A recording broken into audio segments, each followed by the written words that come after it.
قال هؤلاء بناتي إن كنتم فاعلين۔ قال، اس نے کہا، ہؤلاء یہ، بناتی میری بیٹیاں، ان اگر، کنتم تم ہو، فاعلین کرنے والے۔ اس نے کہا یہ میری بیٹیاں ہیں اگر تم کرنے والے ہو۔ سورۃ الحجر آیت 71۔ لوط said, These are my daughters, if you would be doers of lawful marriage۔ جب قوم کے لوگ شدت سے مہمانوں کو اپنے حوالے کرنے کا مطالبہ کرنے لگے تو لوط علیہ السلام نے مہمانوں کی عزت بچانے کے لیے اپنی تواضع کی انتہا کر دی۔ کہا یہ میری بیٹیاں ہیں، یہ تمہارے لیے بہت پاکیزہ ہیں، اللہ سے ڈرو، مجھے میرے مہمانوں میں رسوا نہ کرو۔ کیا تم میں کوئی ایک بھی بھلا آدمی نہیں؟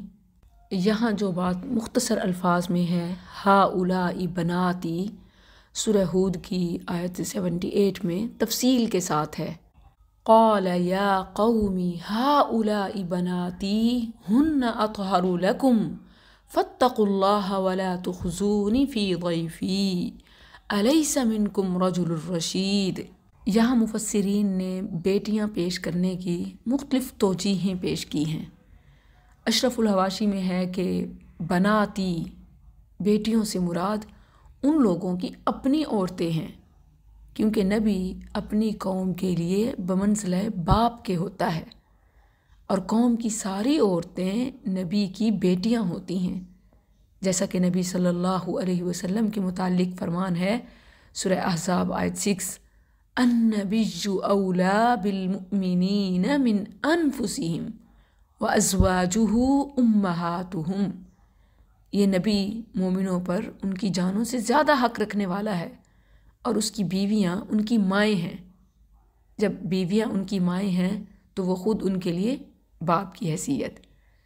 یہ تفسیر زیادہ راجح ہے۔ بعض مفسرین نے لوط علیہ السلام کی اپنی بیٹیاں بھی مراد لی ہیں کہ ان سے شادی کر لو۔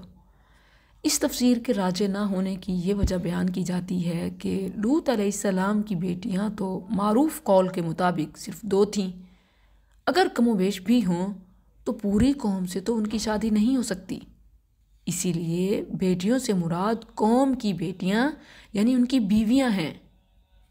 اور ایک قول یہ بھی ہے کہ مراد اپنی ہی بیٹیاں تھیں، مگر نہ انہیں ان کے حوالے کرنا مقصود تھا، نہ ان سے شادی کرنا، بلکہ محض انہیں شرمندہ کر کے اپنے مہمانوں کی عزت بچانا مقصود تھا، کیونکہ وہ بھی جانتے تھے اور قوم بھی کہ اپنی بیٹیاں کوئی کسی کے حوالے نہیں کرتا، یہ صرف اپنی عاجزی کے اظہار اور انہیں شرمندہ کرنے کے لیے ہے۔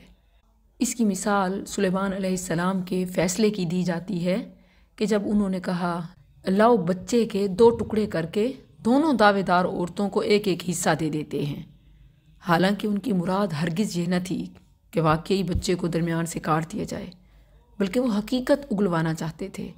آیت کے ظاہر کے الفاظ سے یہ معنی بھی مناسب معلوم ہوتا ہے، مگر افسوس ان پر کسی بات کا کوئی اثر نہ ہوا، الٹا مہمان فرشتوں کی طرف دھکم پیل بڑھانے لگے۔